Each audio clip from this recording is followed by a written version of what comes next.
ordinary meeting of Mount Isa City Council. The time is now 9:02 a.m. and I now declare this meeting open. Mount Isa City Council would like to acknowledge our traditional custodians of the land on which we meet, the Kalkadoons, and pay respects to elders past, present and emerging. But I'd also like to extend that respect to any of Australia's First Nations people who may be in the room today. I'm just going to read our recording of council meeting policy. Please note that this ordinary meeting of Mount Isa City Council may be live streamed and recorded in accordance with the council's recording of council meeting policy. As a visitor into the public gallery, your presence may be recorded. By remaining in chambers, it is assumed your consent is given if your image is inadvertently broadcast. I'd now like to welcome Father Mick to do a prayer.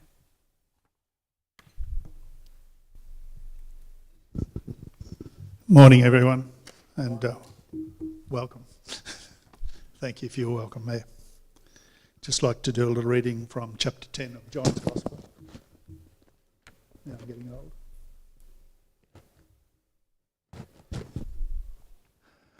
Jesus said, "I've come so they may have life and have it to the full. I'm the good shepherd. The good shepherd is the one who lays down his life for his sheep. The hired ones, since they're not the shepherd and the sheep do not belong to them, abandon the sheep and run away as soon as the thief comes. As soon as a thief or a wolf comes, they scatter the sheep." It's okay. Yep. It's only because they're hired. They've no concern for the sheep. I'm the good shepherd. I know my own and my own know me, just as the Father knows me and I know the Father, and I lay down my life for my sheep. Let's just pause and remember, all of us in our community, the care we are called to have for others, and especially for the Mount Isa City Council, your care for the whole community. And so let us pray.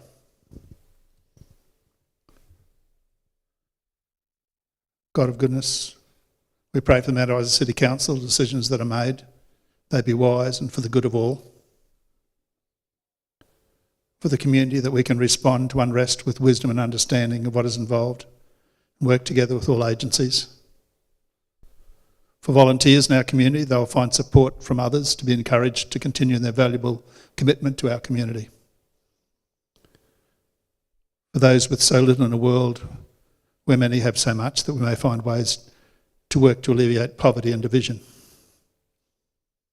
For all employed by the Mount Isa City Council, for safety and enjoyment in their work each day. In this 100th year, for all of us, we remember those who have been before us, that wherever they are, they may have a good health and an enjoyable life. And so that we all might have life to the full, let us pray to our Father. Our Father, who art in heaven, hallowed be thy name. Thy kingdom come, thy will be done on earth as it is in heaven. Give us this day our daily bread. Forgive us our trespasses, as we forgive those who trespass against us. And lead us not into temptation, but deliver us from evil. For thine is the kingdom, the power and the glory, for ever and ever. Amen. Thank you. Thank you. Thank you, Father Mick. Really appreciate you taking the time to come down and do the prayer. That leads us now to apologies and leave of absence, and we have everyone here, and we have Councillor George Fortune coming in on a Teams meeting. Down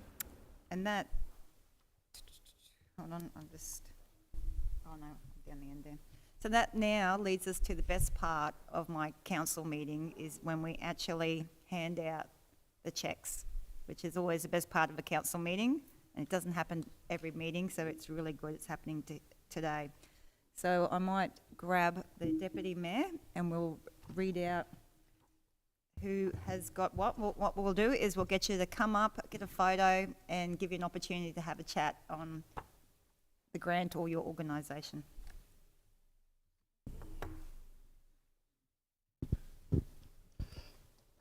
Thanks, Madam Mayor. Good morning, everyone. Just going to welcome and congratulate the recipients of each of these grants. So the first people out are the Christian Outreach Centre, Mount Isa, represented by Pastor Keith and Lynette Natalie Starr. And that's for $5,500, installation of the permanent awning over the playground.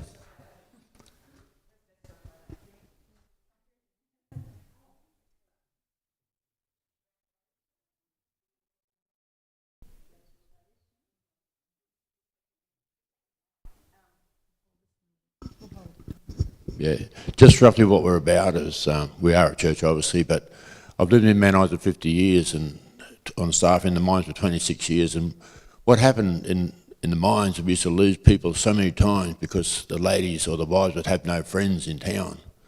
And so past 23 years I've been the senior pastor of Christian Outreach Centre, and we've created things for community to come together, and the friendship we build up between the mothers and the wives of the blokes working across the mines gives them something to hang on to, and so it's been very effective. We have up to 200 people a week from the community coming over there and partaking in many music and things that we do, and because our heart is for the community and to be part of it, we support the council and wherever we can. So what's this grant is for is we have a playground where the children play at the front, and we tried putting that shade sail up, but the wind keeps tearing them up and breaking them down, so we're putting a fixed roof up now so the kids can play underneath there in the shade, because Mount Isa, it gets pretty hot out there for those little kids. So that's what the grant is for, is to help us purchase the material for that awning. And so I want to thank the council very much for considering us and blessing us with this money. Thank you so much. Can we have a photo? Well done. Come over.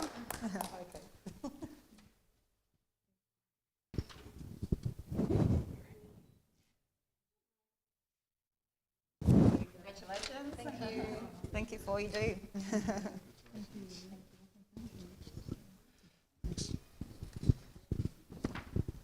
Next one's out. We have Mount Isa and District Pony Club Incorporated, Shari and Jeremy Bennett, Treasurer and Vice President, receiving $5,000 for a round yard renovation.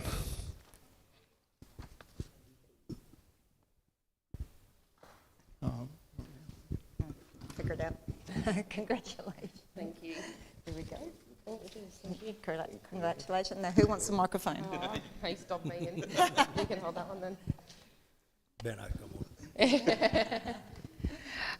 So yeah, basically we are doing a round yard renovation. The one that we've got is, it has sufficed for now, but it's not safe enough. It's very sort of, yeah, non-workable. It's a get by. So the idea is to rip it down, put in a new one, back into an actual round yard, because it's a bit sort of not round yardish, and also open it back out into the arena so that the younger kids that are, you know, on their little ponies coming off lead, that sort of stuff, they've got a very secure and safe area that they can continue to further their riding instead of in the big arena.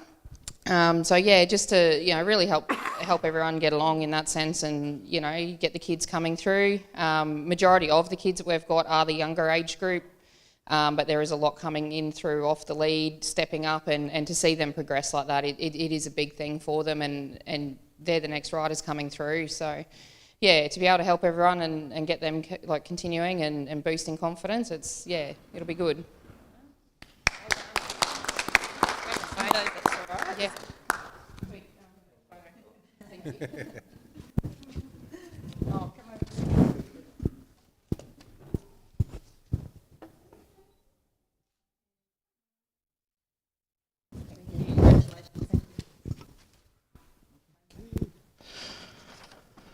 over. Mount Isa and District Bowhunters Incorporated, Damien Smith's the president, receiving $5,000 for the purchase of targets for the North Queensland titles.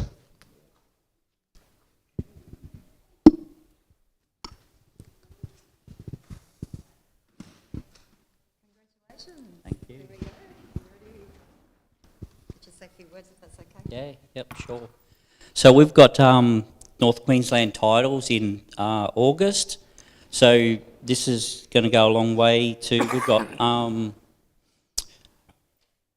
people coming from Mackay, Weipa, and obviously all the way out here ourselves, our own club. So we've got a lot of members that do really well in these competition shoots that we have. We've also got members that are Australian title holders. So this is going to go a long way to have people come out to our club and in this shoot be successful. So thank you. Congratulations, thank you. Can we get you here like Friday?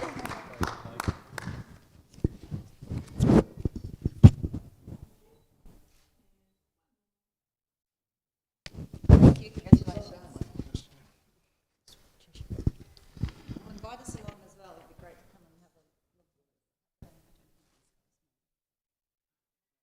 a look. Yeah. Mount Isa Fish Stocking Group Incorporated, Mick Scotney, club president, busy Mick, so I'm not sure that he's here today, is he?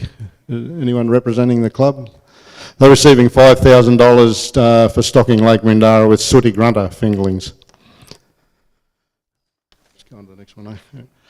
Okay, the next group, St Vincent de Paul, Lisa Dowler, Mount Isa Retail Coordinator. $5,500 for donation chute upgrade.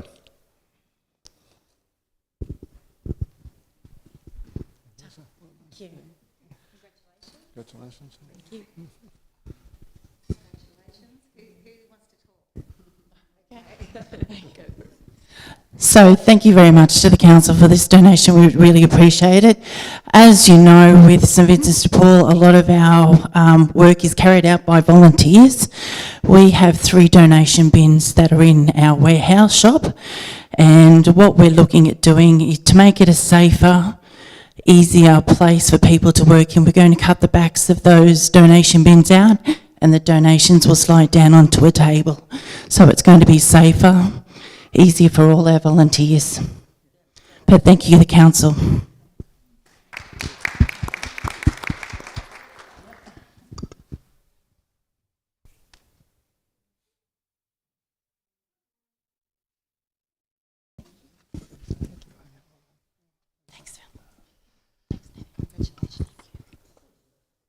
Okay, we have Apex Mount Isa, John Davis, $4,000 towards the Rock Pop Mime Show.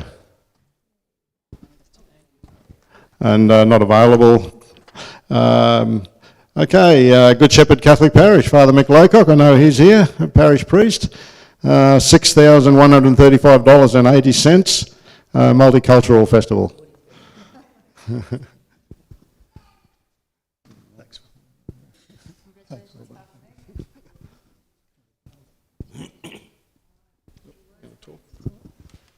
So morning again, everyone.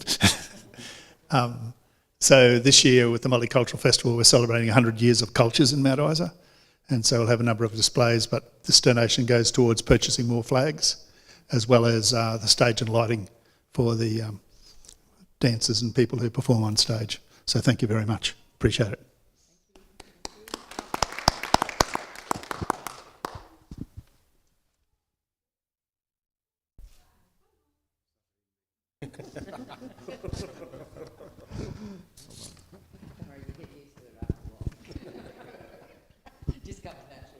Okay, we've got the Isa Ski and Powerboat Club Incorporated and Dave Barron's the secretary, $5,000 for the Northwest Slalom Classic 2023.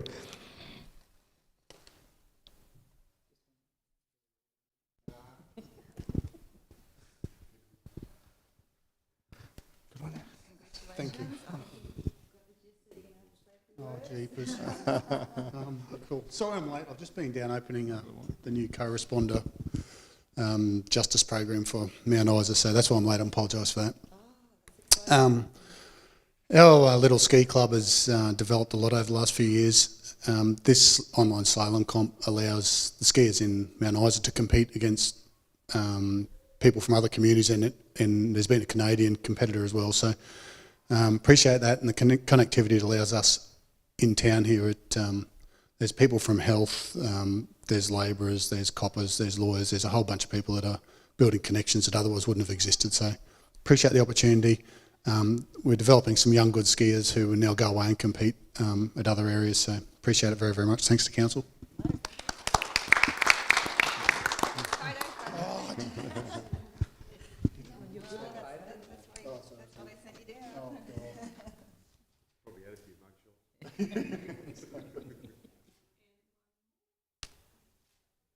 Appreciate it. Thank you very much. Okay, Mount Isa Campdraft Association Incorporated, Alicia Finlay, $96.50 for the 2023 Mount Isa Campdraft.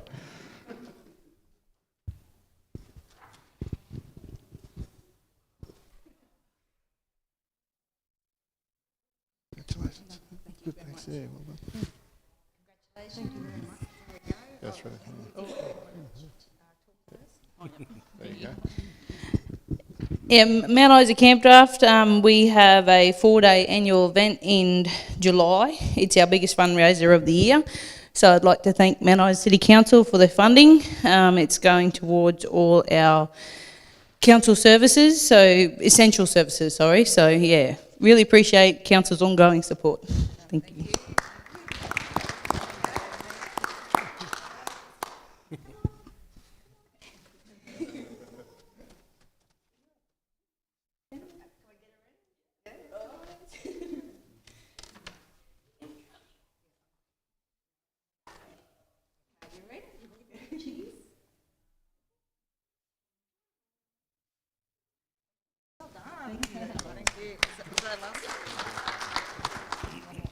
Two more. Mount Isa Motorsport and Recreation Incorporated, Brett Peterson's the president. Is he here? No. No, okay. They get $3,465 for the Mount Isa Motor Show. And the last one, but not least, Mount Isa Townsville Economic Zone Mount Isa Townsville Economic Development Zone, MITES, commonly known, Jennifer Vrana, Executive Officer, and that's for $5,500 towards the MITES Gala Dinner.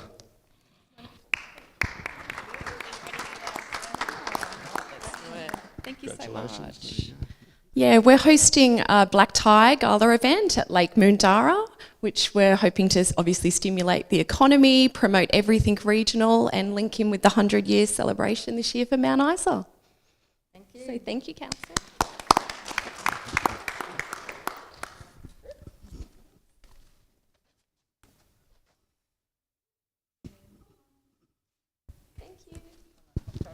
Thank you. Thank you. Congratulations. That's it. Let's get the microphone. What I might do is adjourn the meeting so we can get a group photo, if that's okay. Where's the best place to, would you like us all at the front here? Okay, come through.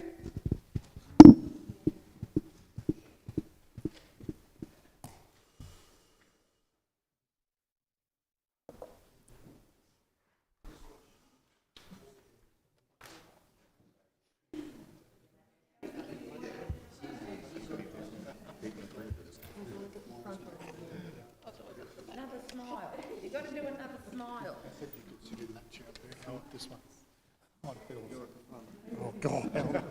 I've ruined enough photos to the back, haven't I? There's a photoshopping department.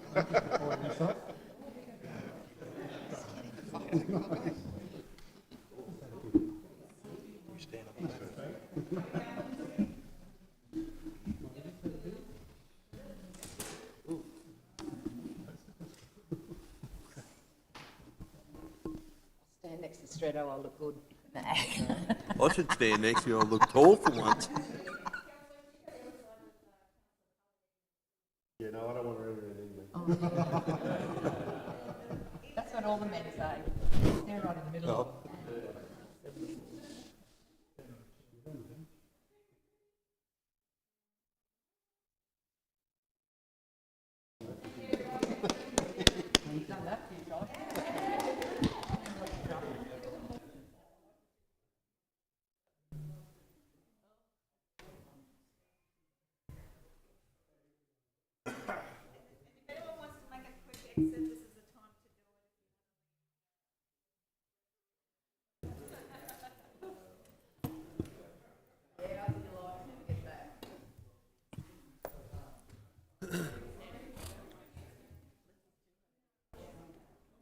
Do I need to do anything to unadjourn?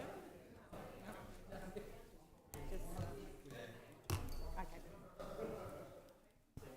It's good.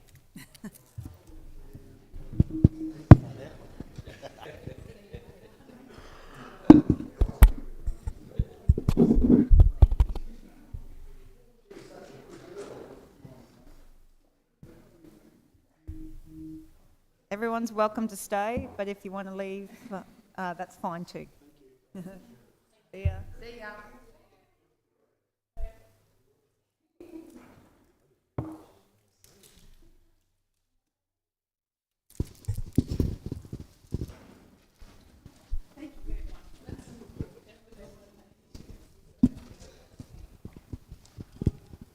Okay, so that now takes us to public participation. And at this point, I do have I definitely have one from Peter Bolger. So Peter, we've given you the microphone. Thank you very much for allowing me to address the meeting today. Just a question on the Centenary Place, whether it'll have a secure fencing around it to stop vandalism at night time, similar to the one at Central School opposite. You know, it could be nice green, garden green, the fence, or it could be rainbow colours, something bright, but to keep people out to stop vandalism. And also whether there'd be an alcohol ban during the day or all times, except when there's a festival or something, something organised there, which I feel that's very important because it's in the centre of town. And if I could ask or bring up another point is, Mount Isa City Council sponsored this program last week at the Civic Centre, Opera. It was a brilliant show. Only 2 members of the council were there, and it's not well publicised. A lot of people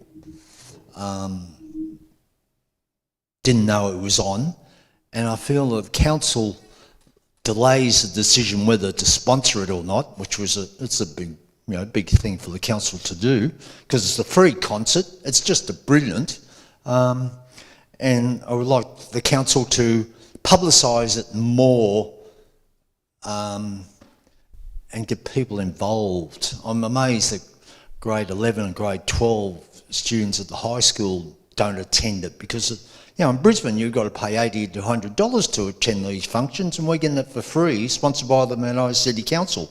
So I'd like it to be more notice on the council local newsletter, internal, so more of the staff of the council attend these wonderful functions, and the public get more information. I know it's hard without a paper, but more information on the program itself. It was brilliant, and the Mount Isa City Council's got to be congratulated for sponsoring the marvellous night it was. I would like to thank the council again for allowing me to address you today. Thank you. Thank you, Peter. And what I might do is hand over, can we get a microphone over to Stephen Gill? He hasn't already got one. It was at the Civic Centre last week. And Brilliant. Stephen, I just wonder if you could, you got one. Not only address the fencing, but also give us an overview of Centennial Place as well. But just with regard to alcohol, it is illegal to drink alcohol in a public place, and that is anywhere in Mount Isa. So it is illegal to drink in the public. It is illegal. So illegal, yeah. Yeah, look, it is definitely illegal, and if you see anyone drinking in public, I recommend you call the police and make them aware that that is happening, because it is illegal. I keep going to say legal. Oh, so I'll hand over to Stephen Gill now, and he'll just give us a bit of an overview, and he can talk about fencing as well. The site doesn't have fencing on the plan. It was always an open space, and encouraging open space. You change the nature of it completely if you fence it. In terms of the vandalism, if you look at the Family Fun Park, it has quite an extensive fence around it.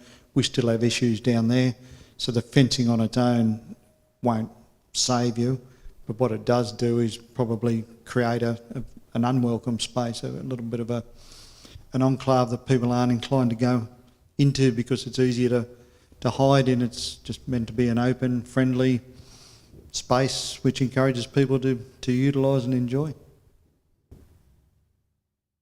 Thank you.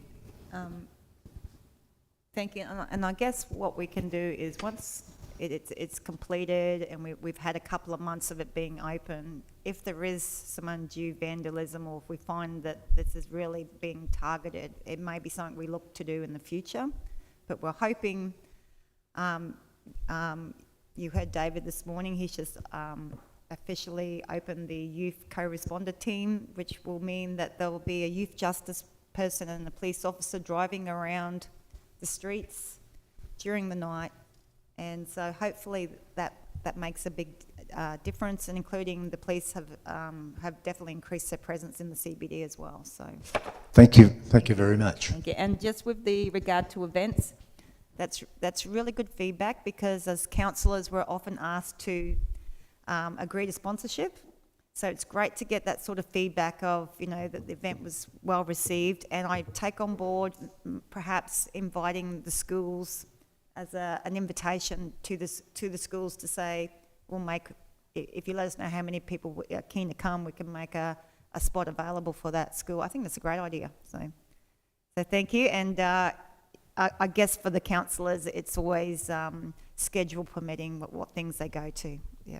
So thank you, and I really appreciate you coming in today and giving us some feedback and asking some questions. So thanks, Peter. Is there anyone else in the public gallery who wished to speak? The Neighbourhood Watch, is there any chance of us starting it up again? There's still so much crime around. Blue Care, so I attend the Uniting Church, and Blue Care next door got broken into probably Sunday night, and they lost 2 of their vehicles. 6 months ago, they lost another one. So, is there any update on Neighbourhood Watch? It's not something we've spoken about as a council, but what I can tell you is that about 3 months ago, you would have pretty sure it was the Mount Isa Day. We received some media about having the highest youth crime stats per capita in Queensland. Since then, we've had ministers, director generals, and heaps of state government people come to Mount Isa. They formed a stakeholder group, which is addressing not just youth crime, but some of the antisocial behaviour that's happening in Mount Isa. And they are into the 3rd or 4th meeting, I believe. So, and I hear some very positive things about some really robust and vital, critical conversations that are happening, which is what we need. As a council, we've invited in stakeholders such as some of the agencies that are funded to support people in crisis and housing, and we are just making everyone aware of the situation and asking what they're doing to help with the situation. So as a council, we're definitely scrutinising what's happening in our city, and that has started probably at the same time 3 months ago. So there's a lot of robust conversations happening. I know that the state government are very aware of the situation in Mount Isa, and I'm really hopeful that some of the initiatives that they're taking, including the youth co-responder team, will make some significant impact on mitigating what's happening. And who knows, we could be the test case for the rest of Queensland when it comes to youth crime and some of the antisocial behaviour that's happening. So there's a lot of behind the scenes things happening, and I know the city wants to hear. I know there's a lot of fatigue out there with the antisocial behaviour and the crime, but just be reassured that there is a lot of meetings happening behind the scenes, and as a council, we are ringing everybody and making them aware of what's happening and asking how they can help us. So I'm hopeful that we'll see some change. See what happened last year in the tourist season. A lot of people complained about the crime wave here, and it was spread around on Facebook, and we are not getting enough tourists in Mount Isa, and I'd say partly because of that. Yeah. And Audrey, one of the things we did last year is the council met with all the caravan operators, and we also brought the police in on that conversation. So why this is state government, we know that, and it's their problem to fix, but we do feel as a council we need to be at the table, we need to be part of the solution. So we're really aware of what's happening in the city. We're concerned, but we're knocking all the doors, and there's been some good response so far. So I'm hopeful that we can make some positive change this year, and if we don't, it won't be from lack of avocation and trying. Yeah. Okay, thanks very much. Could I address the council just on that regard?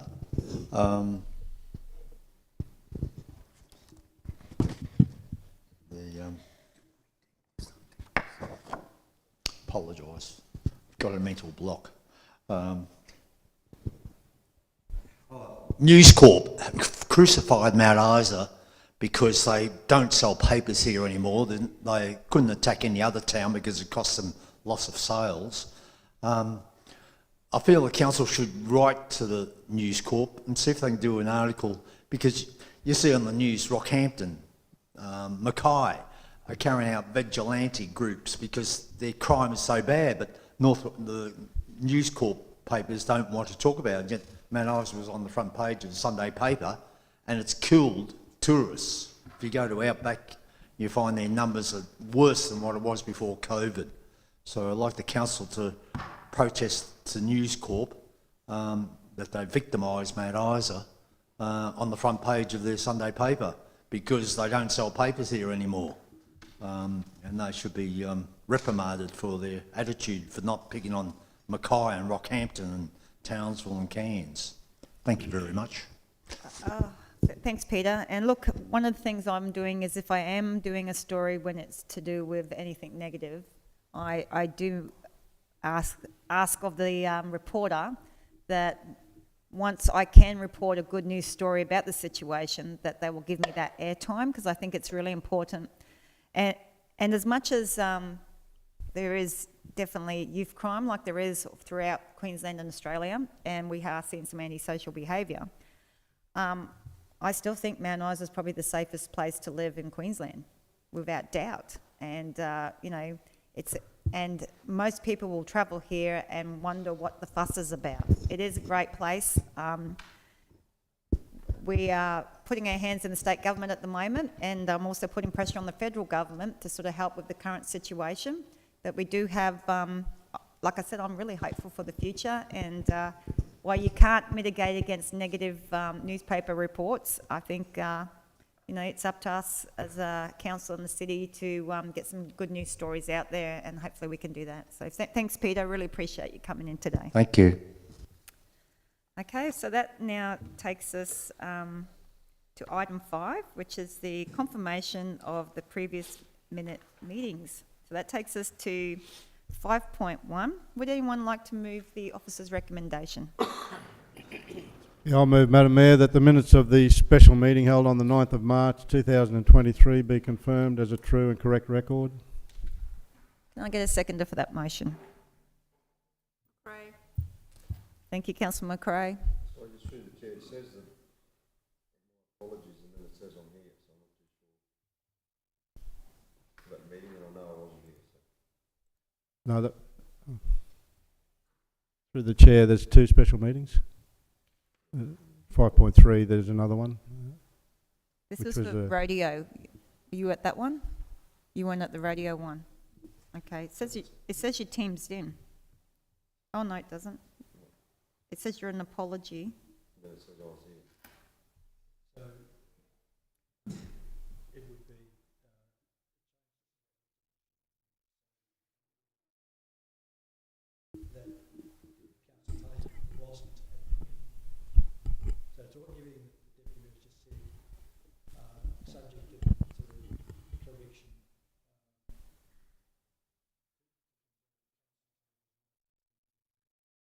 Okay, so you were definitely not at the meeting for the rodeo?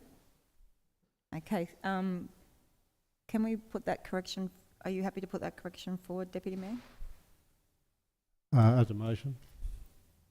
As a motion? So it's just adding the words, your motion that you've just moved, Yeah. the minutes be true, confirmed as a true and correct record, subject to the following correction.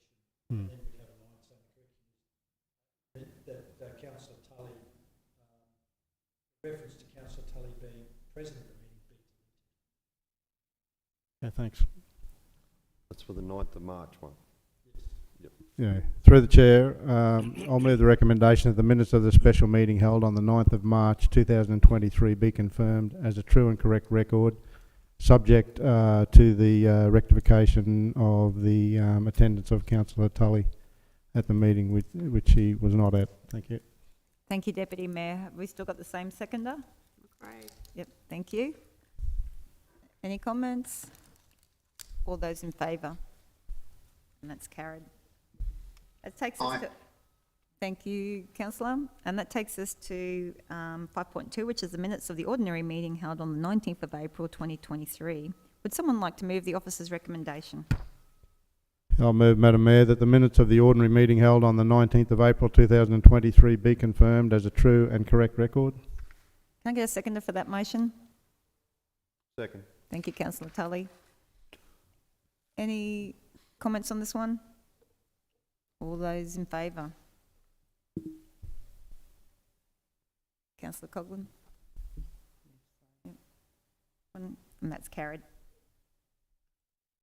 And that brings us to item 5.3, which is minutes of the special meeting held on the 8th of May 2023. Would someone like to move the officer's recommendation? I'll move, Madam Mayor, that the minutes of the special meeting held on the 8th of May 2023 be confirmed as a true and correct record. Can I get someone to second that motion, please? Stratton. Thank you. Any comments on this one? All right. All those in favour? And that's carried. Okay, that takes us to item 6, which is actions from the previous council meeting, the outstanding actions from the previous council meeting as of the 24th of May 2023. Would someone like to move the officer's recommendation? I'll move, Madam Mayor, that council receives and notes the outstanding actions from previous council meetings as at the 24th of May 2023. Thank you. Can I get a seconder for that motion? Second. Thank you, Councillor Tully. Any comments on this one? All right. Madam Mayor, I think it's just the recent decisions of council that are in action. There's 6 of them listed there. So pretty straightforward. Thank you. All right, if there's no more comments, all those in favour? And that's carried. And that now takes us to, I'd like to invite any councillors who may have a conflict of interest with this agenda to please put it forward. And if you find at some point that you didn't think you had a conflict but realise you do, just please let us know during the meeting. So nil from everyone? Nothing from me. No. Thank you. The mayoral minute, I have nil. 9, reading and consideration of correspondence is nil, and executive services reports, item 10 is nil. That takes us now to 11, which is corporate and community services reports, and 11.1, which is finance overview for April 2023. Deputy Mayor, would you like to read the officer's recommendation? Thanks, Madam Mayor. I'll move that council receives and accept the April 2023 finance overview report as presented. Thank you. Can I get a seconder for that motion? Second. Thank you, Councillor Tully. Deputy Mayor, would you like to speak on this motion? Yeah, sure, Madam Mayor. Thanks. So the accounts are there for the end of April, with 2 months to go in the financial year. We've got 95% of the revenue in at the present time, and 87% of the expenses have been allocated. there's still a reasonable amount of revenue to come in, which we will direct, as it becomes clearer, but it should be close to or improve the budgeted position of the expected surplus at the financial year end. The water dividend is in, and it's around 3.7 million. We haven't received it yet, but it's been allocated to us. And I'll just note that of the ratios that we have at the moment for our financial health, the operating surplus ratio is ticking up. It's looking good, moving into positive territory where it hasn't been for a while. And the net financial liabilities ratio also remains well inside the positive territory. We're still below par in the asset sustainability ratio. And a lot of that's not being helped by the delivery delays we're experiencing with the capital works for one reason or another. Moving on to the rates, I note the level of rates has increased. It is concerning that the rates in the over 366 days have moved up to the current level by another $600,000, and they're into 4.5 million, which is quite high. I'll just break there and ask the director if she could comment on activities that council are doing in terms of trying to collect those long overdue rates. Yeah, through the chair, officers have commenced actions to recover the significantly overdue rates. So these are the ones that are over the 365 days.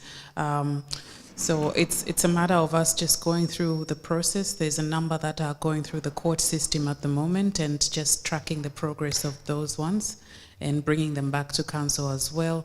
And there's a number that have also fallen through gone into the over 365 days. So ensuring that we've sent over the reminders, the overdue reminders, ensure that people know that they can put in a payment plan, and just working with the ratepayers around the recovery of overdue rates. So we're targeting July to bring an officer's report with the next steps for the ones that we can't recover. So that's where we're at. Through the chair, yeah, thanks, Shalaya. Yeah, so apart from that hole that we've got there in the rates receivables, the rest of the finances look quite healthy, and the cash on hand is back up now, approaching 60 million. So, thanks, Madam Mayor.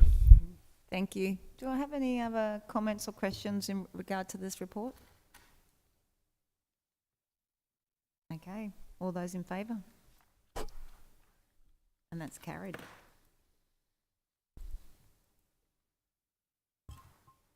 That takes us to item 11.2, which is the Splashes Overview Report for April 2023, and I'll hand you over to Councillor Coghlan. The recommendation is that Council receives and accepts the April 2023 Splashes Overview Report as presented. Thank you, Councillor Coghlan. Can I get a seconder for that motion? Stratton. Thank you, Councillor Stratton. Councillor Coghlan, would you like to speak on behalf of this report? Yeah, it says in the maintenance about the lifeguard storage and the first aid room. I did ask for a bit of an update on this, and I do know that the building certification has been handed over. Furniture just needs to be put together, and they're slowly going to start moving stuff over into that room. So this will be good for the start of our summer season when the pool gets a little bit more busy, that the first aid room will be up and running. So that's all I have. Thank you, Councillor Coghlan. Any queries or comments, councillors? Okay, all those in favour? And that's carried. And that takes us now to 11.3, which is our Local Laws Overview Report for March and April for 2023, and I'll hand you over to Councillor Stratton. Thank you, Madam Mayor. Recommendation there is Council receives and accepts March 2023 and April 2023 Local Laws Overview Report. Can I get a seconder for that motion? Second. Thank you, Councillor Tully. Councillor Stratton, would you like to talk on behalf of this report? Yeah, just like to remind people that local laws are dealing with a high number of requests for overgrown allotments. now the rain is finished and so they can get into and clean them up. But just there's one little sentence there I'd like to just remind the public. Would like to remind property owners of their obligations to maintain their yard and dwellings in a state which is safe for neighbours and reflects well on the community. I think that says it all there. And the wandering dogs and menacing and aggressive dogs, well, if people have got these sort of animals wandering around, they'll be dealt with under the Local Laws Act. And we can't have those sort of dogs roaming the street biting people. Absolutely. Any comments on this one? Through the chair, can I just ask, what is the, one of the directors, what is the process if someone reports an overgrown allotment? What happens, what's the process?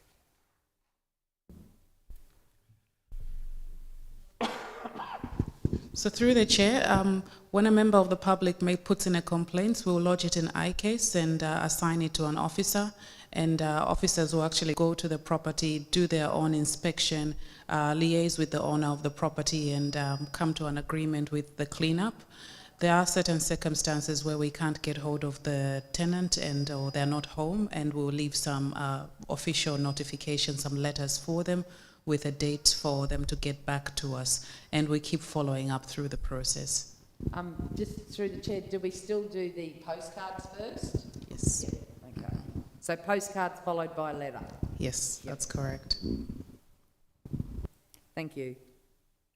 Just a question on that, that's a good question, is if they were, if their house belonged to state or federal government, do we treat it any different? Do we alert the state or federal governments, whoever owns the property, or do we just deal with the tenant?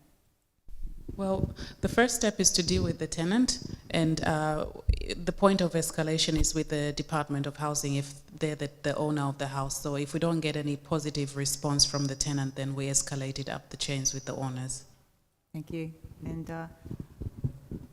I think, you know, especially with local laws, you know, perhaps we can be a bit more proactive going forward with identifying some, you know, there's definitely a lot of houses that, you know, not just a little bit overgrown, they're nearly up to the rafters, you know, so.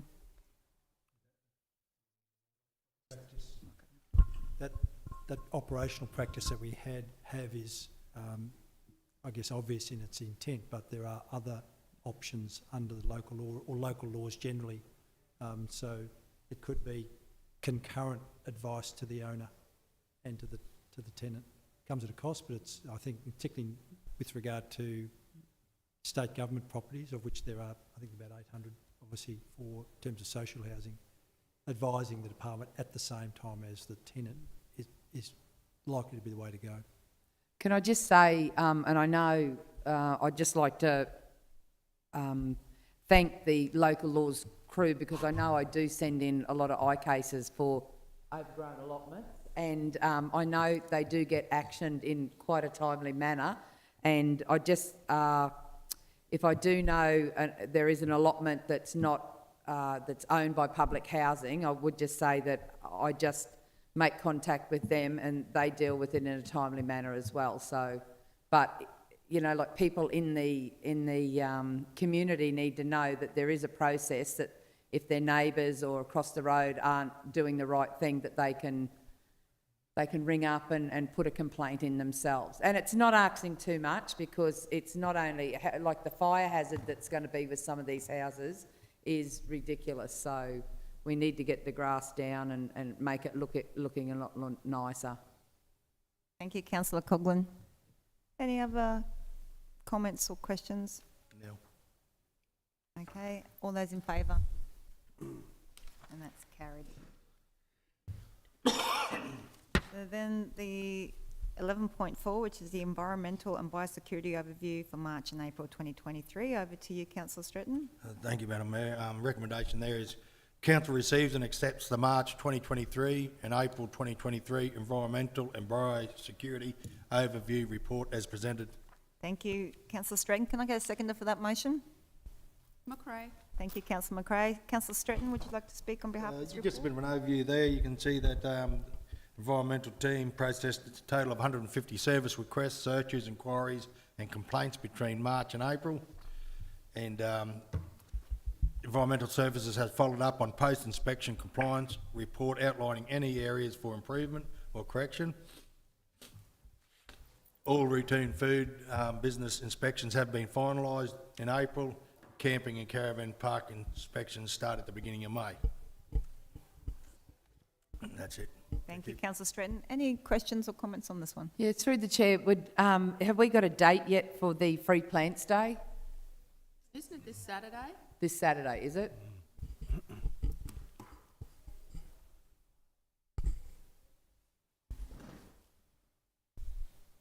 What time would that start?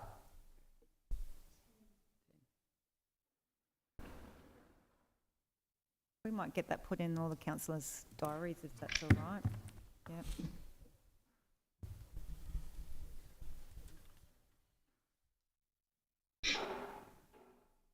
Okay, any other questions or queries on this one? Okay, all those in favour? And that's Councillor Coughlin, you're up. Yeah. And that's carried. That now takes us to next one, which is 11.5, which is the Economic Development Overview Report for April 23, and I'll hand you over to Councillor McRae. Thank you. I'd like to move that Council receives and accepts the April 2023 Economic Development Overview Report as presented. Thank you, Councillor McRae. Can I get a seconder for that motion? Second, Barwick. Thank you, Councillor Barwick. Councillor McRae, would you like to speak on behalf of this report? Yes, I'd just like to note a few items. The Miners Memorial State Service is being held in Mount Isa this year, due to it being our 100 years. That's going to be on the 19th of September, and we can expect between 300 and 350 visitors on that day. So, yeah, that's going to be something to look forward to, and it's great that it's happening this year. The Country University Centre has been a long time coming. Thanks to Brian and his team for the work back and forwards with to do with the funding body and TAFE with the lease. So hopefully the Country University Centre will be up and running, and the board will take ownership of that this week, ready to start in 2024. I think incorporation is going to be completed by the end of this week. So that's a big win there. Commerce Northwest held Minex this month. I understand that that was a really big success and brought visitors to town, so congratulations to Commerce Northwest. And also I'd just like to do a shout out to the Underground Hospital. The Mayor and myself went along last night. If you have been there before, it would be a great time to go back. And for people that haven't been there, it'd be an even better time to go. And they've got some new features there that I think you'll be really surprised at if you make the effort to go along. It was really quite impressive. Absolutely was. Yeah. Honestly, it'd be worth going down and having a look for anyone who's interested. It was awesome. Any other questions or comments? Thanks, Madam Mayor. I just wanted to note that the Australian Mining Cities Alliance are planning to have a board meeting here at the same time as the Miners Memorial is held, the State Service Day. So we see that as a fairly complimentary event, and it has happened before in Isaac as well. As you have a delegation, which is still being finalised at the moment, from Karratha, Broken Hill, Isaac Shire and Kalgoorlie Boulder, as well as Mount Isa, to attend on the day. And I think that's just worth noting in regards to that event. Should be quite a good addition to it. Thanks. Thank you. I think I did send an email on this, but with the Mount Isa Economic Development Strategy, and that's from 23 to 28, did we want to do any community engagement with that? Yes, I thought we were going to be doing community engagement on it when we met. I thought it was part of the process. Yeah, I think. So we are doing community engagement with that one? Through the chair, yeah, I think they engaged with all the stakeholders that they could, and in the first part of the economic development strategy. Yeah, so in terms of putting it right out to the public generally, I think the coverage that's been done already with the you know, the stakeholders that they've approached or they've engaged with is probably sufficient, in my view. So we just put it up now, we don't actually go out? Isn't the process usually we get it in a draft, put it out, and then wait for feedback before we put it out finally? Isn't that usually the process? Through you, Madam Mayor, that's a pretty standard process. Stakeholder engagement, confirmation back to those stakeholders, council consideration, council endorsement. Some councils go out for broad community input or a final sweep, if you like. The detail, it's as much about awareness as it is about input, and then come back to council to formalise. That's a matter of policy. Some do, some don't. My understanding is that we're not doing that. But I can check to see what the position is. It's just not ringing a bell.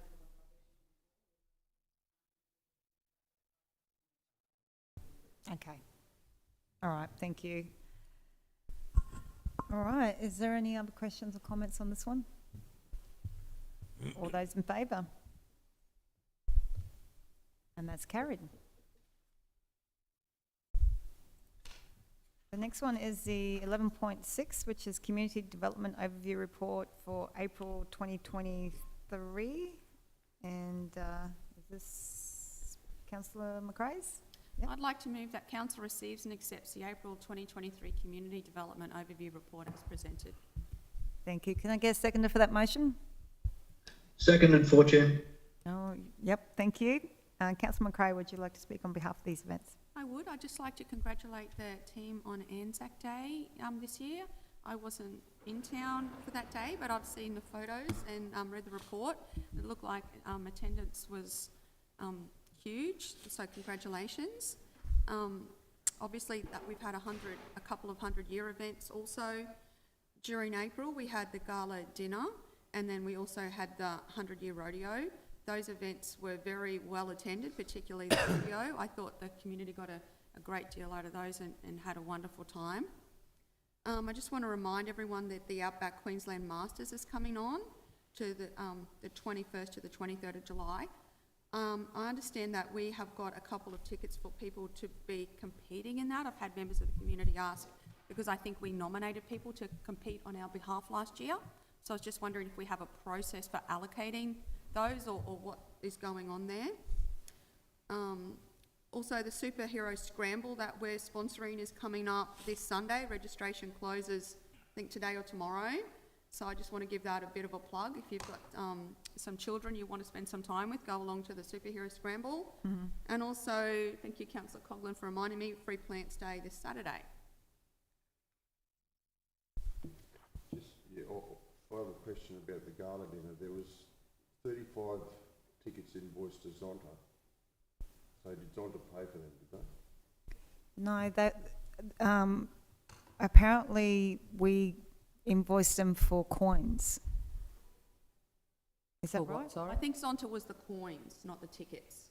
Is that what you're talking about? Or are you talking about I something think else? in that report it said Zonta got the coins to hand out for the International Women's Day event for prize winners. Is that what we're referring to? I know Zonta did get tickets though for the 100 years, and that's probably worth mentioning too. Were we going to get a breakdown of the ticket sales and what it costs council for that event? Absolutely. We will. Excellent. That's going to be acquitted. In if we're getting a report on that, because I'm, like, as one of the councillors, I'm getting a lot of flack in the community over this event that we went out of town, as I'm sure everyone else is. So, and I know it was Building Better Regions funding, so I would like it to be a very, very detailed report, and I'd like a full budget breakdown of the costs, the total cost of the food and drinks of the event. Was the food sourced locally or was it brought in? How many attended the function? Because I think it's about 320. But how many attended the function? How many purchased tickets? And how many free tickets were handed out? And what process did we give out the free tickets? And can I just add to that, right? Are you telling them that as part of the Local Government Act of 2009, that with our procurement process, we have to follow that.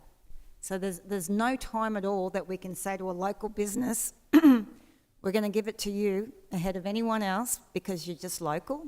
And I'm not talking about anything specific right here now, but I'm just saying that under the Local Government Act, right, anything over 15,000, we have to do a certain process where we put out written tenders. Then we go up a level for over, I think it's 50, then 100, 150. Now, what happens is if you're local... But I'm we give not you- let me worried finish. about that. Councillor, let me finish. Well, you... No, Councillor, let me No, finish. point of order, I'm not asking for a debate on the Local Government Act. I just want these things put in the report. And I don't think I'm asking for anything that I shouldn't be asking for. Have you finished? Well, I don't need a lecture on the I'm local not lecturing law. you. I'm actually... I'm asking you, do you understand how the Local Government Act works with procurement? Well, not all of it. It's quite a big document. It is a big document, but if you're local and you put in for a quote for work with the council, and an out-of-town company quotes as well, we'll give you 15% leeway, which means that you can be 15% dearer than the out-of-towner. Now, I do believe that we also put weight on that, so say you were 20% dearer, but you had all these other things that possibly put some weight on that tender. And so there is a process that happens with procurement. Yeah, I So understand that. I saw some of the social media that you're talking about, and I'm just saying that it's lovely to think that we could hold an event and say that we're only going local, but if we did, we'd be sitting down with a triple C. And that's Madam as Mayor? far as it goes. So let me just finish what I'm just saying. And don't get me wrong, the businesses in town and the community groups are just as good as anywhere out of town. So as a council, there's no doubt that all of us in this room want to support local, you know, and some of the comments that went up were a little unfair, and don't get me wrong, I'd love to see everything go local, but we do have to follow the Local Government Act and our own policies and procedures. Yeah, but when it's a change of scope and someone has put in a quote, wouldn't you go back to them? But look, that's here nor there, and I don't know what you're talking. I don't know what you're Councillor, talking about. if you'd like to take on this offline, Facebook. if you'd like to take this offline, No, I don't want to. All I want is those things that I've minuted. I'd like those things that I've stated. I'd like them minuted, and I'd like a report. And that's all I want. No, and I'm saying that, but you brought up something about, you actually said yourself that you're concerned about us not going local, and I just wanted to understand that you know that, how the procurement process These works. concerns are getting to me through the community, so I'm just Chair, asking the on their procurement behalf. process wasn't followed correctly. It wasn't, and I'm happy to take this offline because I think if you heard how the procurement The scope process... was changed. If you want to take this offline, I'm happy to... No, I will explain to you how the procurement process worked, and after that, I think you'll change your tune a little bit. Madam Mayor, No, I'm not changing my tune. I just want those things put in a report. That's all I want. That's all I want. I'm not saying no. I'm just saying my point of view, which I'm allowed to do. Yep. Well, I don't need a lecture. It's not a lecture. All I need is for those things to be minuted and brought back to the next meeting, if I could, please. And obviously, this is Peter McRae's 100-year dinner, you know, so I just feel like you're attacking another councillor when they've just done the best they can. I'm not attacking another councillor. I'm just asking questions that I have been elected to do, and these are coming from the community. I know that, but I'm just saying, I'm not attacking the councillor, and it's not her event. It's Mount Isa City Council's event. Well, I was at the meetings, councillor. It was a 100-year event. Madam Mayor, I won't be taking responsibility for any of the procurement process that happened around that event. No, and nor should you. It's operations, and that's what you've got to remember too, guys. You know, it's operations. They have to follow a Local Government Act, and it was a fantastic night. Everything in that night was amazing, and I didn't hear you say that, councillor, and you didn't attend. I don't know where you were. You didn't give your apologies, but it was a fantastic night. Woo back. It was a I fantastic gave my night. apologies Please, right. No, lower your you voice. wait here. Lower your No, voice, point of councillor. order. I gave my apologies right from the beginning. I will get you removed. Lower your voice. I can hear you. I can hear you. I don't need you to raise your voice to me. Well, you Please, don't listen, You have a as code of always. conduct, like we all do. Please treat fellow councillors with respect. Don't sit on your chair and do misleading and false accusations. I apologise right at the start because I knew I wouldn't be in Mount Isa that weekend. So at every 100-year meeting that I attended, and I even put through on emails that I wouldn't be there. I knew I wouldn't be there for that weekend. So don't say I didn't put in my apologies when I did. Well, to be honest, I had no idea why some councillors weren't there. It wasn't. It was only when I sent an email around and said, and I did it twice, by the way, and said, can you please let us know if you're attending? And I'm not attacking anyone, I'm just saying. Well, you are attacking. You're saying some councillors. So who? Well, the only councillors that I knew were attending were the Deputy Mayor and So Councillor McRae. taking a shot at? Well, I'm not taking the shot, I'm just You saying. did. I didn't know you weren't attending. I sent an email around to find out if you were attending. Is that not the case? We all gave out. I mean, I don't think it's important that I tell you where I'm going. I'm not saying, I didn't want to know where you were going. I just wanted to know if you were attending. Giving an attendance, yes, I'm coming, is different to... Well, I did. I sent an email around. After I emailed out. I emailed out to say, hey, who's coming, who's not coming. Madam Mayor, I've been waiting for you to complete, to have my say. You remember you said, can you just wait till I'm finished? Okay, I'll hand over you, Councillor McRae. Now, again, next person who raises their voice, I'm going to ask to leave the chambers because we move on, this... please. No, Councillor Tully, don't tell me to move on. I'm chairing this meeting. Yeah, I'm just asking if you can move on. I don't like the decorum of all the time that's been happening, so please, everyone, I can break and you can have a cup of tea. No, I don't want a cup of tea, I want Okay, to move then- on. Let's keep going. Thank you. Okay, well, just be nice, okay? Be nice, because this was a great event, and it's so annoying to hear some negative comments from councillors who weren't there, didn't attend, and weren't part of the meetings. Now, Sorry, hand through over the to chair, Councillor are you- McRae. are No, you Councillor inclining- McRae first, then yourself. Are you inclining that the negative Councillor McRae comments are first, coming then from yourself, me? Councillor Tully. No, you've made a No, no. statement, Chair. I'll get, Can you you can address it. explain, please? Councillor McRae Can first, you then explain, yourself. please? Councillor McRae, Can please. you please explain? Sorry, I was just going to bring up that we understand the procurement process, and you were talking about the 15% difference. I was just wondering, was the local supplier more than 15% more expensive? Was that the issue? We had two local suppliers tender, and there was a lot more to that story than I can actually give out in this meeting. But there was two local suppliers that tendered, and there was a problem. Oh, sorry. It was just from what you were saying, I thought that they might have been too expensive. I was just wanting to clarify. Oh, I'm happy to take you through this after this meeting, and then I'm very happy to take you through this after this meeting because I think more information would arm you with what's actually happened. Yeah, thank you. Through the chair, it depends where the information comes from. Well, it comes from council officers. Councillor Tully, you wanted to say something? No, I'm just, you inclining that I make negative comments, and I'd just like to know who you aimed those at, and what were the comments? Sorry, what was that? In what I don't regard? think I can explain myself any better. In what regard, sorry? You made comments that I made negative comments regarding the gala dinner, and I Oh, wasn't no, I there, didn't- which you didn't know about. I didn't say, did I say you personally? Yeah. Well, I'll have to watch the live stream back now because I just thought it was at... Just forget about yeah. it. Let's just move on. I have got one more thing, please. And it's from the community members as well. The Anzac Day was a great event, but one thing that was brought to my attention, and it was through a lot of the high school children, for some reason or other, the march has been changed.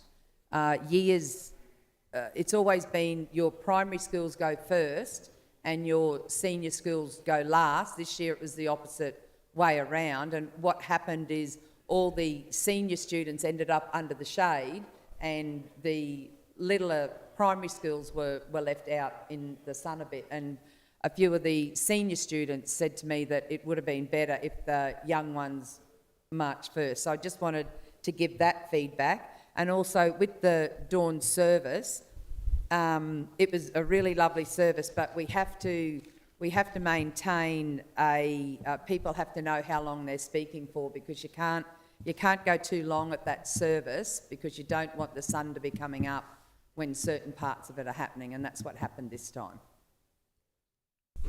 I disagree, Councillor. It was very well done. The actual, both services were fantastic. I didn't say it wasn't well done. I'm just saying you have to be careful that the sun's not, you're not in daylight when it finishes, which we were.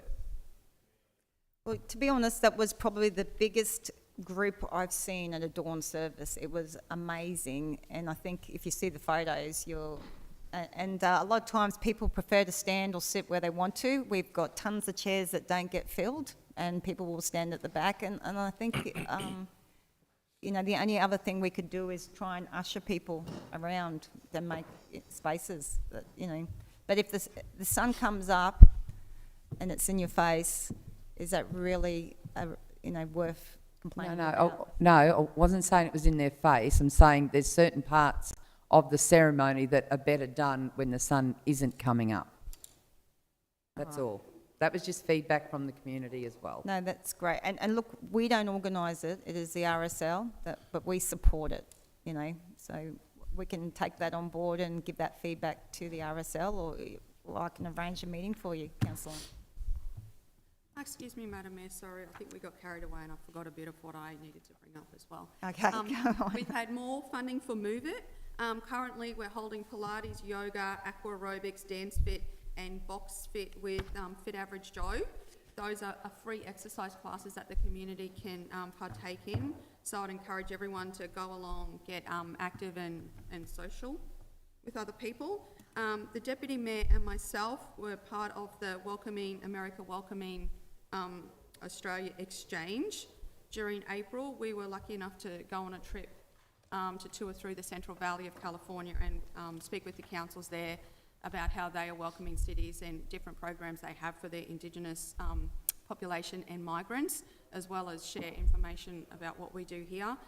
It was a really worthwhile exercise, so thank you for those bodies for funding that.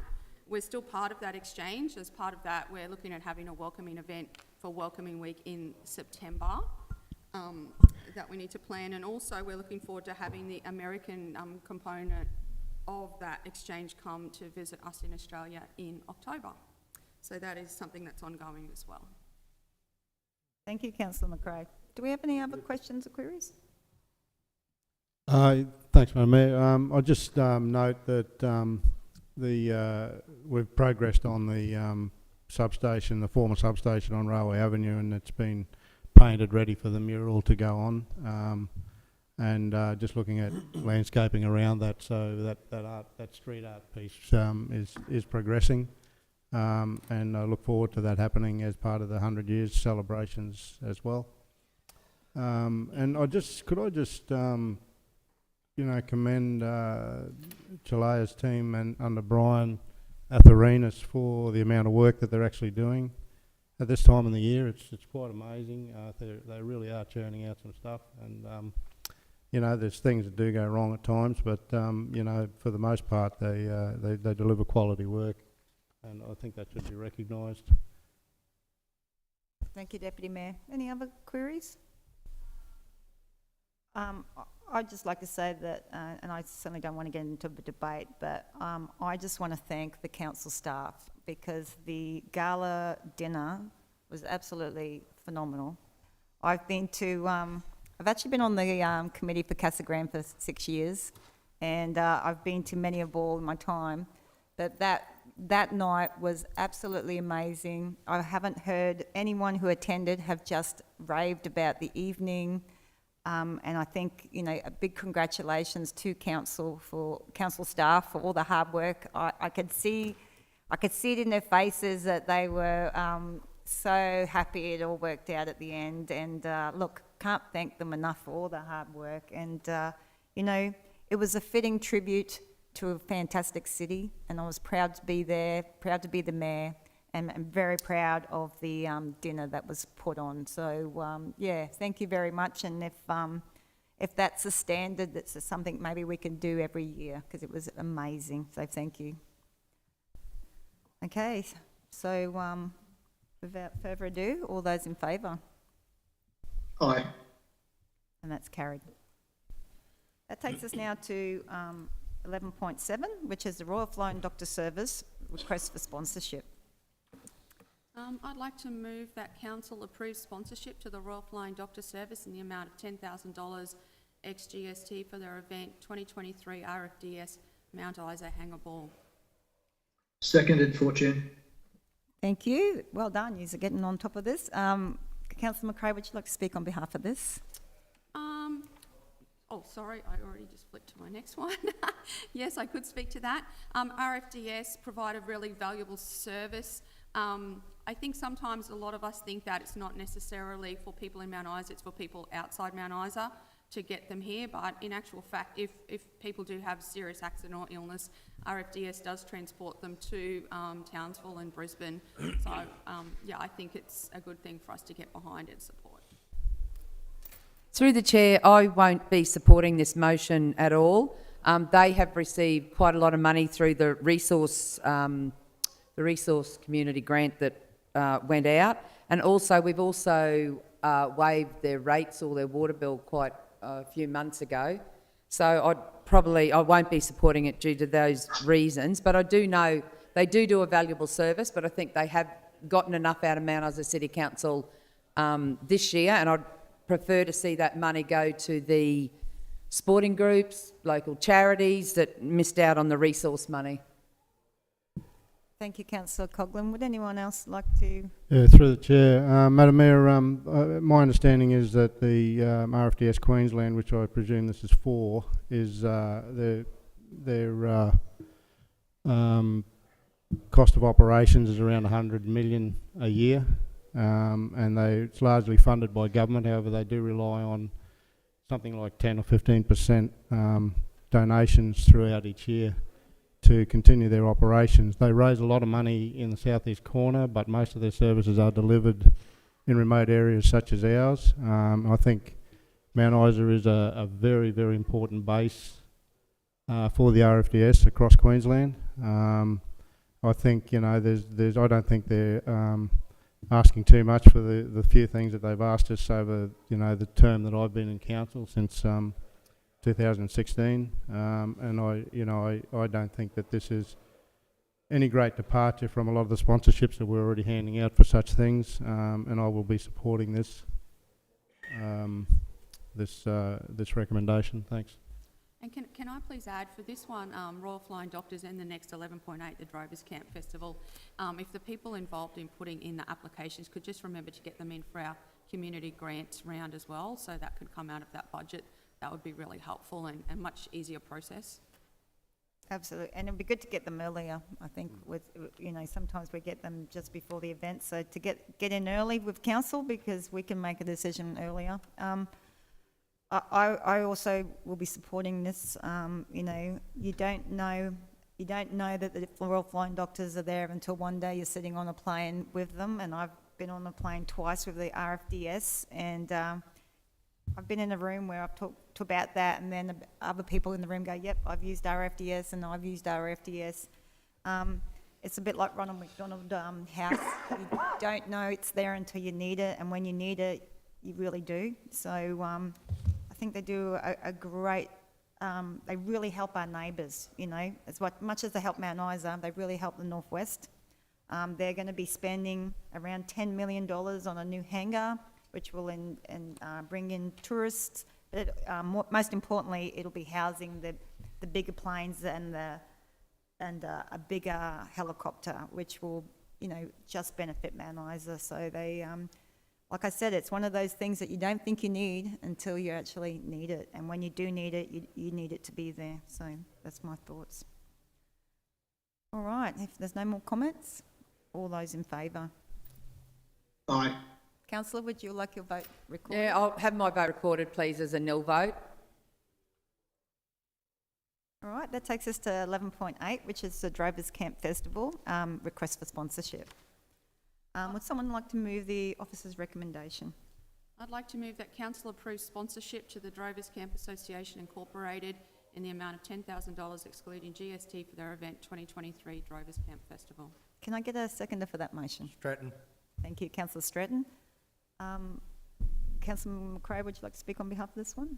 Yeah, I would. The Drovers Camp is something that we support annually.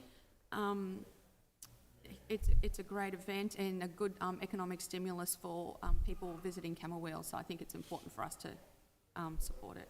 Yep. Any other comments? Yeah, can I just have it noted that my company's actually sponsoring them as well, so I won't be voting.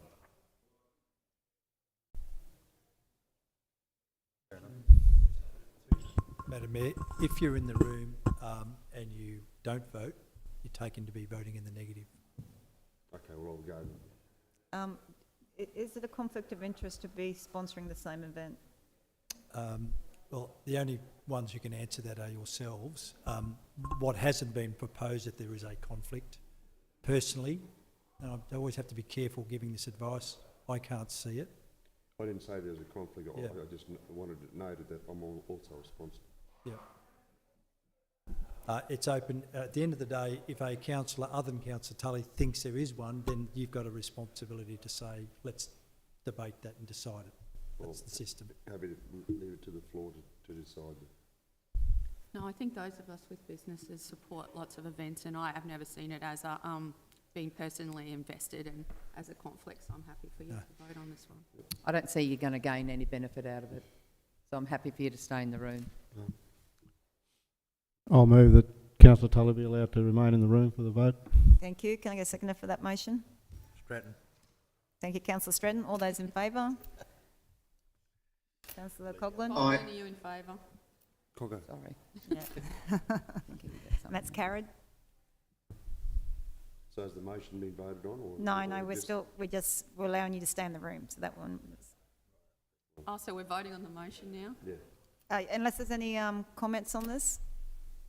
I think we had them all. Okay. No, I just think it's a good cause. I mean, Camberwell do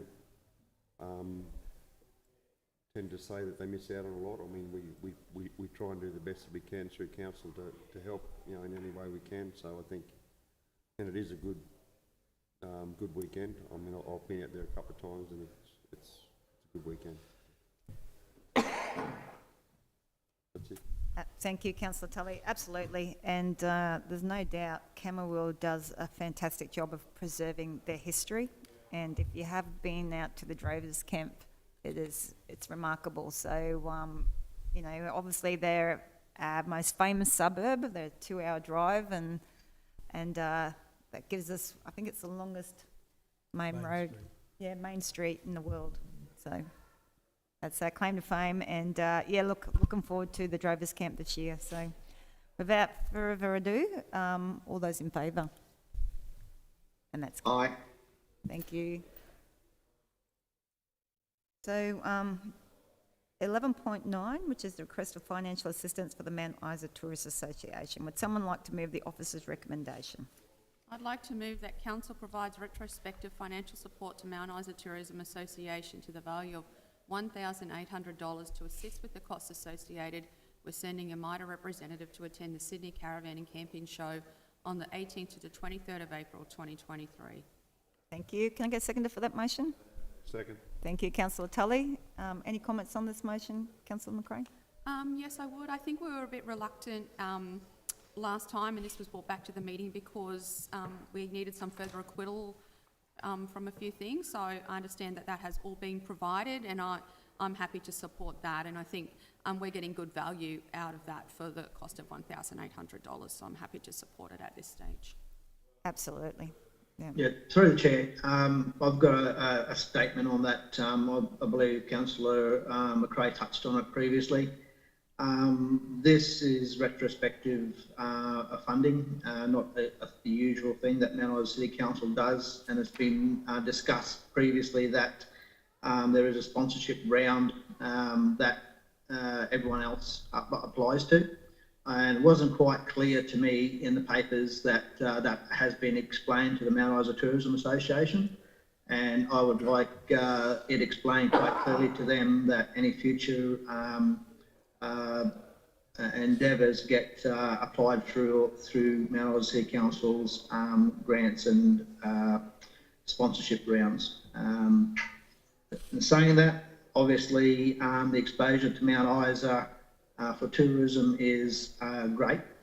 There's a great deal of people who pass by those stands every year that event is held. I'm happy to support, certainly. Any tourism expansion is great, but I would like to see our grants and sponsorship rounds used correctly. Thank you. Thank you so much, councillor. Any other comments? All right, all those in favour? And that's carried. Okay, so this is 11.10, which is the application for conversion to freehold land, described as Lot 111 on Crown Land MPH 13993. Would someone like to move the officer's recommendation, please?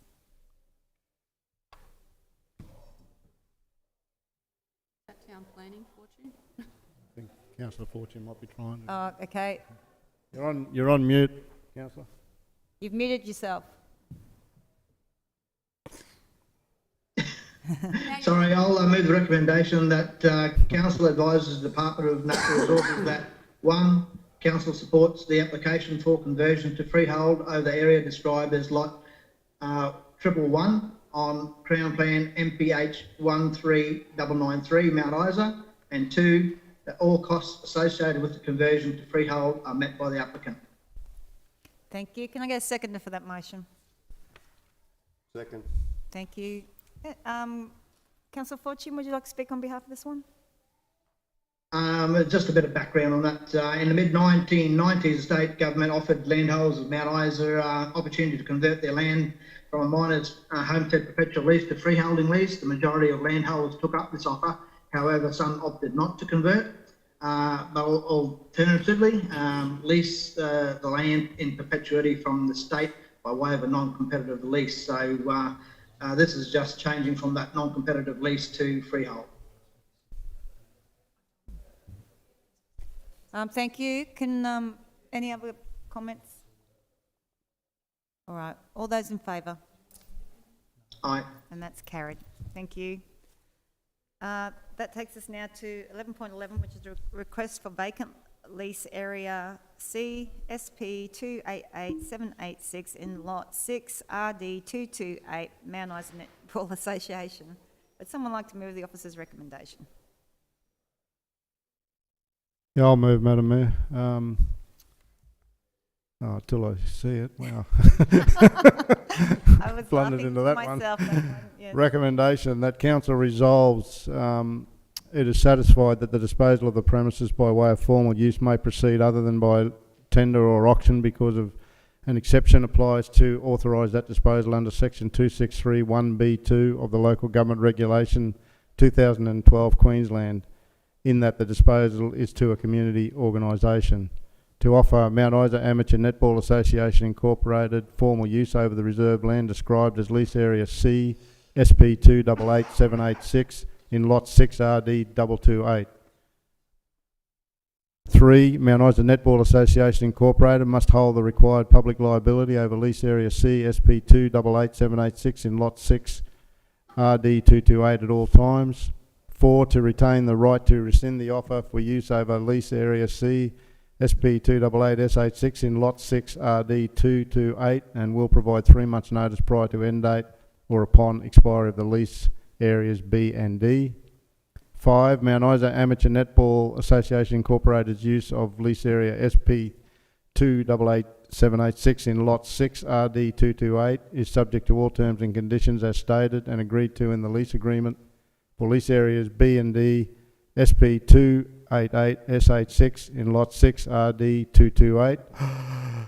Number 6, Mount Isa Amateur Netball Association Incorporated must provide council with a formal response agreeing to council's terms and conditions for use.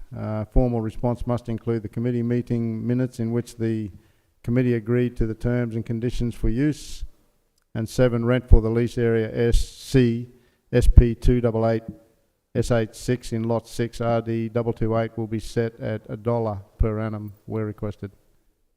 Well done, Councillor. Can I get a seconder for that motion? Second. Thank you. Deputy Mayor, would you like to speak on behalf of this one? Yeah, thanks, Madam Mayor. This lease refers to a former velodrome that is in the middle of the grounds that the Netball Association leases, and it causes them some grief in terms of their when they're trying to build infrastructure and do certain things on that block of land because they don't actually technically have access to it. So this rectifies that situation. There is a problem with the velodrome itself in that it's going to cost at least $500,000 to bring it back up to speed, and there doesn't appear to be any interest from any cycling groups in Mount Isa to go along that particular line. So in some ways we lose an old asset, but it's being taken up and will be used properly. Yeah. Thank you. And I believe that the way they've structured this report, it does leave it open that if for whatever reason the cycling were to become financial, that there is an option there to reapply for that velodrome. Any other comments? All right, all those in favour? Aye. All right, and that's carried. So that takes us now to 11.12, which is a temporary public access closure for camping areas on the Georgina River, Lake Francis and Callalan. Would someone like to move the officer's recommendation?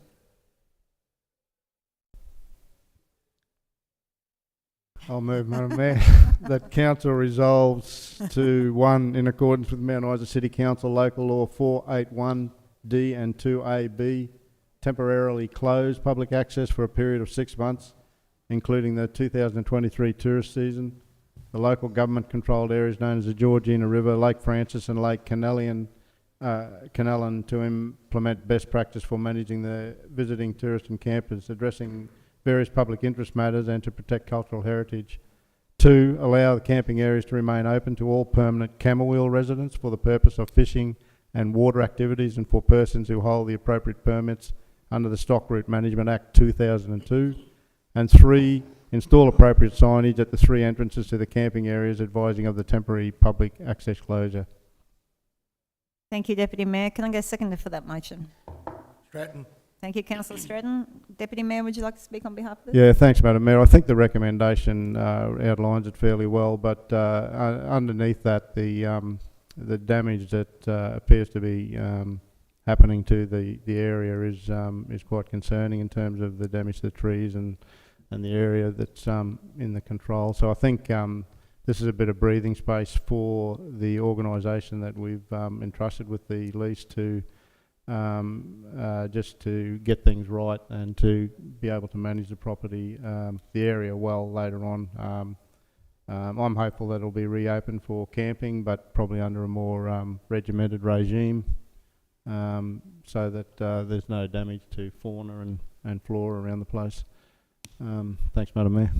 And I'm hoping that this may be a positive for Camberwell in the fact that people who would normally camp down there will now go into the caravan parks and take up the accommodation that is available in Camberwell, which is really what we want. We want Camberwell to prosper with tourism just as much as anyone. Any other comments? All right, all those in favour? Aye. And that's carried. Okay, so now we are 11.13, tender 2023-013 sub-lease over all or part of lot 73 on MP 36738 Alexandra Park, late item. I'll move something there. I'd like to move option 2, that council resolves to maintain the sublease area described on lot 73, MP 36738 for council and other user group, including daily and weekly rentals of the oval and facilities by sporting and not-for-profit organisations. Fees and charges as per council's fees and charges schedule. Number 3, daily and weekly rentals to be undertaken in the same process as council's park hire by council's local laws section. Number 4, delegate authority to the Chief Executive Officer for all actions pertaining to the caretaker's residence. 5, refers to the proposed allocation for the $130,000 for works to the buildings, structures located on the sublease area, land described as lot 73, MP 36738, for the 23-24 draft budget process for consideration.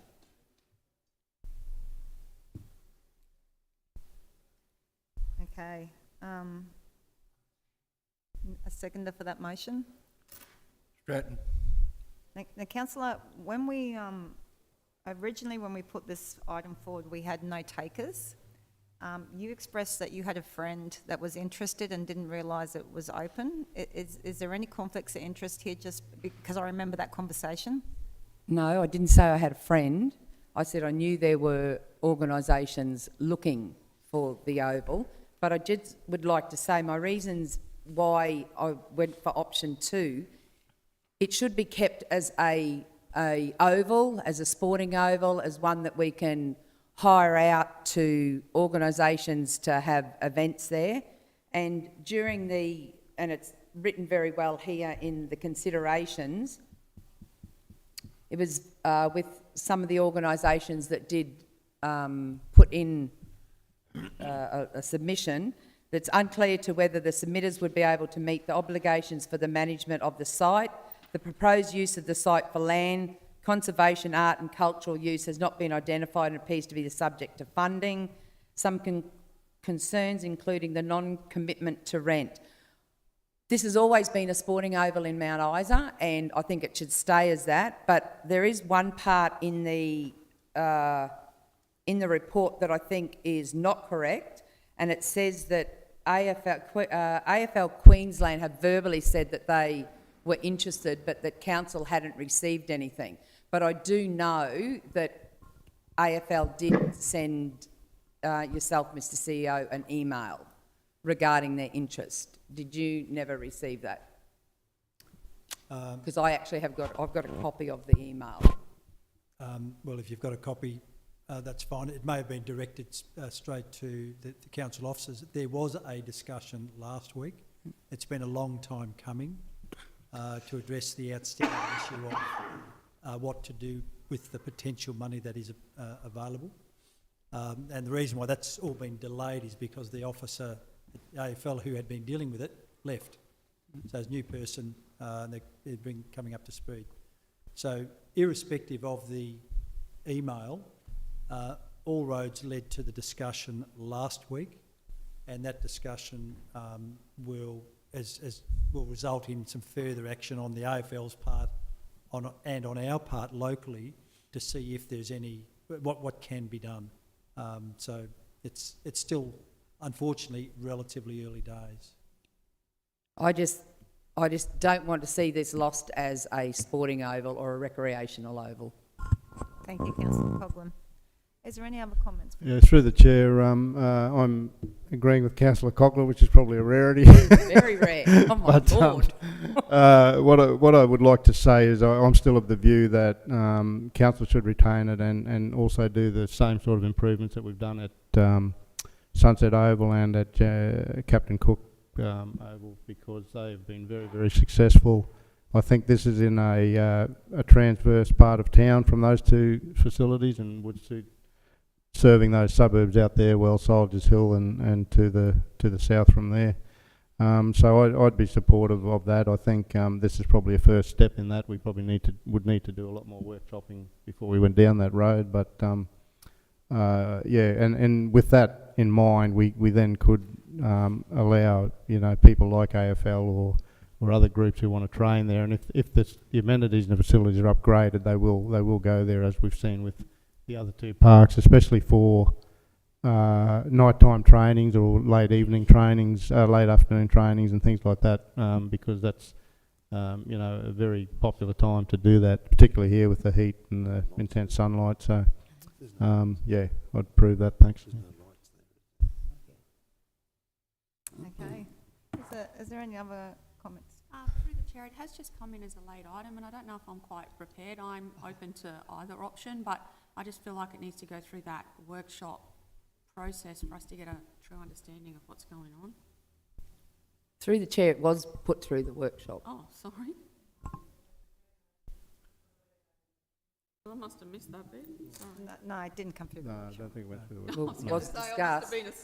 Well, it was discussed. It was discussed. I'm not too sure if it come up as a thing, but I think the discussion was what's happening with it. Yeah. I think the option 2 gives us, through the chair, a fair degree that if we do decide at a workshop or what we're going to do with this, that we can bring it back on the table if we need to. So I don't think we're going to lose anything by voting through on option 2 today. Yeah. Okay. All right. All those in favour?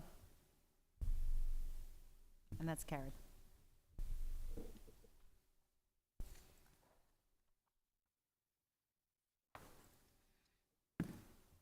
That takes us to infrastructure services reports, the major projects overview report for April 2023. Would someone like to put forward the officer's recommendation? Thank you, Madam Mayor. The recommendation is that Council receives and notes the April 2023 Major Projects Overview Report. Can I get a seconder for that motion? Seconded, Fortune. Thank you, Councillor Fortune. Councillor Tully, would you like to speak on behalf of this one? Yes, thank you. Just the Family Fun Park, I think it closes today and it'll be closed till Friday for some extra work that needs to be done. We received an email, so I'd just like to let the public know that that's what will be happening. The material and equipment procurement issues continue to delay most projects, and I just see this Centennial Place has been ongoing now for a couple of weeks, so they're down to the subgrade and the footings. So I think, you know, it's all moving forward quite well. So yeah, that's it. Thank you. Any other comments or questions, councillors? All right. All those in favour? And that's carried. That takes us to 12.2, which is a waste management overview report for March and April 2023. Would someone like to put forward the officer's recommendation?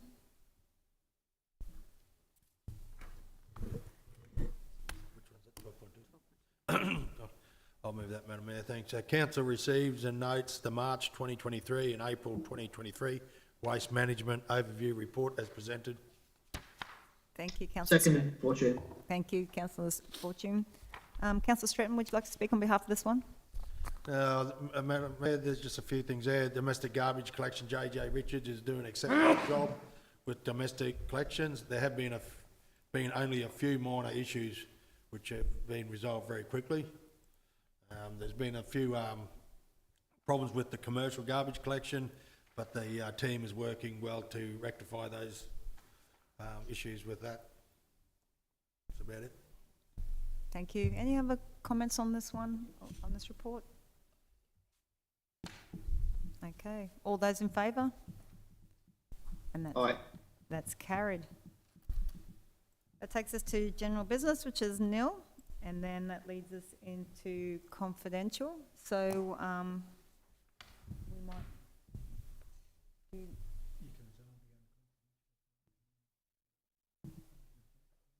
Yeah, let's resolve. Okay. Would someone like to put forward the motion that Council considers the confidential reports listed below in the meeting closed to the public in accordance with Section 254J of the Local Government Regulation 2012, 14.1, the Budget Review as of 30th of April 2023. This matter is considered to be confidential under Section 254J C of the Local Government Regulation, and the Council is satisfied that discussion of this matter is in an open meeting would, on balance, be contrary to public interest as it deals with the local government's budget. Moved, Barwick. Thank you. And a seconder? Stratton. Thank you, Councillor Stratton. All those in favour? And that's carried.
Someone like to put forward the officer's recommendation that council moves out of closed council into open council?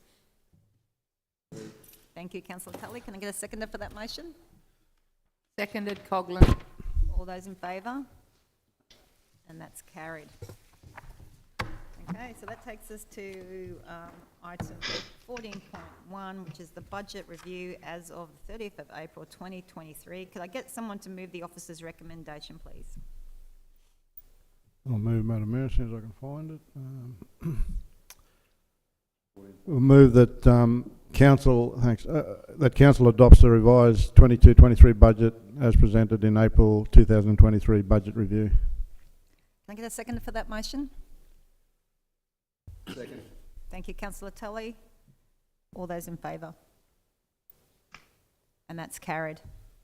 Well, thanks everyone for your participation today. The time is now 11:08 a.m.